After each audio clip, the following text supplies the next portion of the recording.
Oh man, words cannot describe how happy I am to be finally holding this in my hands. I've been waiting for it for a long time.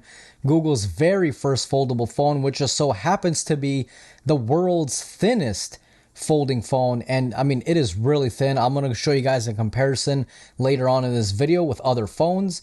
But this phone is super thin. It is super, super lightweight. I mean, for a folding phone, I was expecting this thing to be a little chunk. You know, like a little chunker, a little fatty. But no, it's actually a baddie. Wow, that was horrible.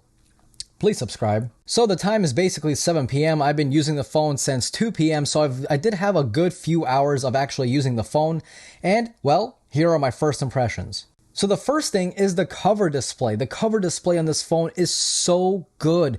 I almost never actually need to open the phone at all. In fact, if I go to... By the way, fingerprint unlock works insanely good. But let's go ahead and go to Instagram.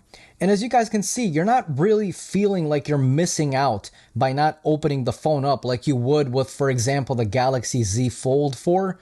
Or even the, hey, that's me, go follow me. So, you don't feel like you're missing out on anything. Nothing is really cut out of the frame. Nothing's cut out of the picture. You're basically getting the full Instagram experience because of that cover display.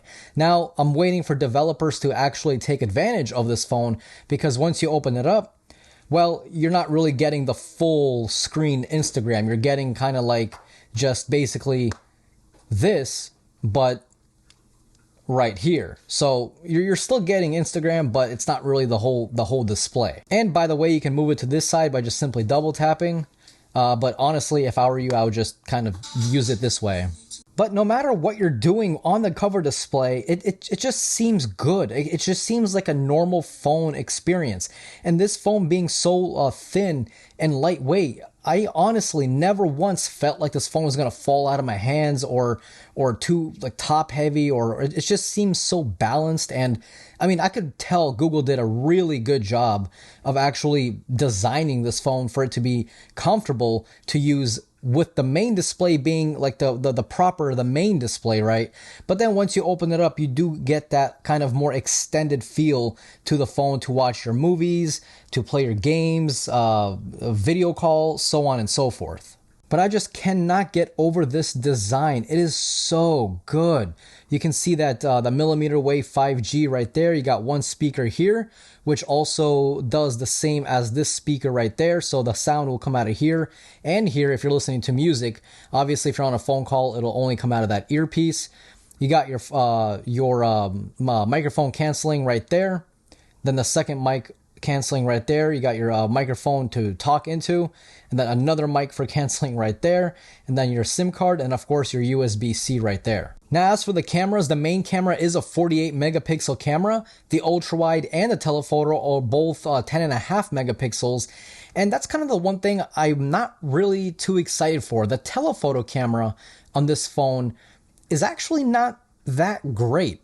It honestly looks like it's digital zoom instead of the 5x optical zoom that it is. So, I mean, I'm going to throw up a quick picture right now for you guys to look to. And as you can tell, it just seems kind of like water painting. There's almost hardly any detail. I don't know, maybe, a software update will kind of fix that, but I thought you guys should know. Now, the front camera is a 9 megapixel, and then once you open it up, you do have another camera right there, and that one is an 8 megapixel. I don't recommend using this for taking selfies because there's no point. You can just simply open up the camera, click this right there, switch screens, flip it over, and now you got literally a perfect selfie camera by using the rear camera, but you can see the viewfinder right there, so you can kind of properly frame your shot, which is super hard to do right here, but you guys get the idea. It works, and it works super well. Another thing I absolutely love, and I mean love, like this will actually make me use multitasking. So, since this device is wide, or it's wider than it is taller, you can actually use two apps at the same time, but you're getting the full experience out of those apps because, like I said, there's basically two displays. One of them is here and one of them is here. And each display mimics the front display. So whatever content looks good on the front display will look obviously just as good on the inner display. So you can easily scroll through Twitter. I don't know what happened there. Let's do that again. Let's see, split app, open that, split it up, boom. Okay, I guess there's a weird bug, but you guys saw it, right? Let me try a different app this time. Okay, here we go. We got Apple Music on this side and we got Instagram on this side. So now they're both properly working. And as you guys can tell, you can obviously control both of them at the same time. So you're getting the full Instagram experience here. Let me go ahead and open up some comments so you guys can see. And it's perfect. I mean, there's nothing cut off. It's not like the Galaxy Z Fold where it's a super thin, narrow display and it kind of cuts your information off. No, you're getting the full experience. And that is something that, I mean, this will make me actually use multitasking, and it will actually make me enjoy using multitasking, whereas before on other devices, it seemed like it's not even worth it, at least for me. Now, the interesting thing is that the inner display mimics the outer display. So, for example, this is my first homepage. As you guys can see the apps. Over here, I got my weather and my calendar, right? But if I open up the phone, this is my number 1 home screen, and this is my number 2 home screen. But whenever you unfold the phone, it becomes one large home screen. Now, I did read some comments that people don't like that, but personally, I think it's fine. I think it's okay because it keeps the consistency. Okay, so if I'm on this screen right here, I know Mail is there, I know Play Store is there, I know my videos are there, I know my Apple Music is there, and then I know on the second page I got these two. So when I open it up, I automatically know where to look to find what I'm looking for. Now, I do agree Google should give us the option to kind of split those two apart. So you got the inner display with whatever you want, and then you close it, and then you got the outer display with whatever you want. But I don't think it's that big of a deal that they're mimicking each other and they're actually mirroring each other, basically. I think it's pretty cool, but again, something that you guys should know. Now, since the cover display is so wide, you can basically type no problem. I mean, let me pull out my other phone real quick. So here I have the Xiaomi 13, which is not a folding phone, obviously. And as you guys can tell, the keyboard experience is basically the same across this folding phone versus this non-folding phone.